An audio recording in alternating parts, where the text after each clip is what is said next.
In the last video, I talked about if Nordic aliens are good or evil, and I wanted to do a part 2. I definitely flirted with the idea, so this is part 2. I wanted to go into the history and the possibility that they experience time differently, if they would be able to alter history and to appear in specific events throughout our history. And one example of this is Joan of Arc. Now, when Joan of Arc was 13 in 1425 France, she was hearing voices, and she interpreted as the voice of God, which she described as experiencing a bright light in the presence of saint-like beings. And this is all while she was in her father's garden. And the beings told her that it was her duty to help France and to gain freedom from English control. Joan of Arc then went on to win battles of Orleans and Patay and Troy. She liberated many places under English control, and she was receiving guidance from these beings, Saint Michael and Saint Catherine.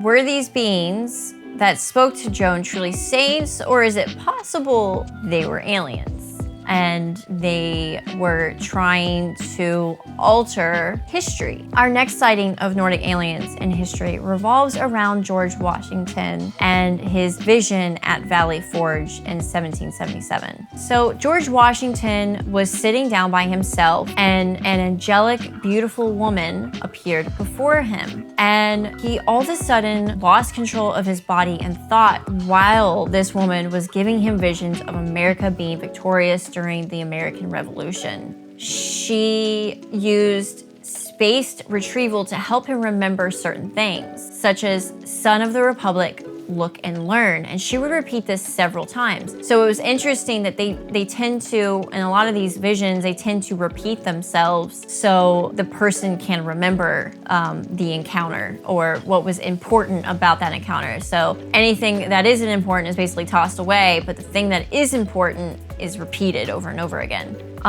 So we can ask ourselves, with George Washington's vision, was this a divine intervention or an encounter of the fifth kind? Here's one I think a lot of people probably don't know about, or maybe you do. In 1933, a cylinder UFO crashed in Milan, Italy. Inside this UFO were two bodies that were blonde, blue-eyed men. I believe they were about 5'10" in height, so just normal height. And they're, after the war, sent a secret telegram to the United States talking about this said crash, and held the debris and the beings in a hangar in Milan or Lombardy or northern Italy. Allegedly, this particular hangar in Milan, Italy, had caught fire in 1940. How convenient. So the next encounter is a very interesting one. This one is about Bettina Rodriguez Aguilera. Now, something I talked about in an earlier video was about alchemy. Now, alchemy is a fascinating subject for me. It is definitely a mystery, and when she was abducted, she said that the Nordic aliens had quartz crystals in their ship and that it was emitting this energy. What's interesting about that is that I have mentioned another encounter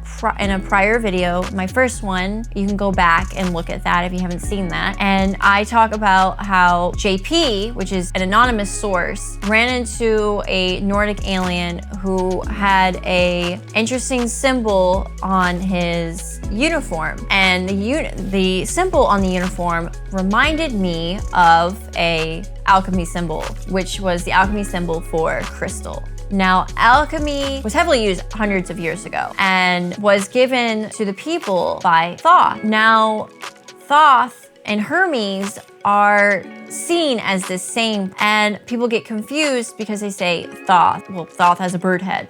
He's just a god. He doesn't. The heads, like the dog head, the bird head, are supposed to represent their personality.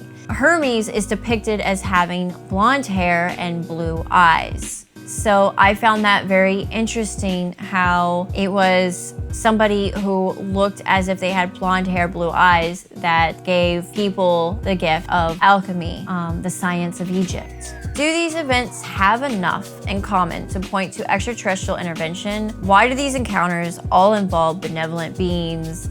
I'm wondering if our history is being altered. Do you think that Joan of Arc actually saw saints? Or did she actually experience a close encounter of the fifth kind? Is it just a coincidence? Or have we been ensnared in a game of cat and mouse with beings whose technology far exceeds our own? As always, tell me what you guys think in the comments below. Don't forget to like, subscribe, and hit the notification bell. Bye guys.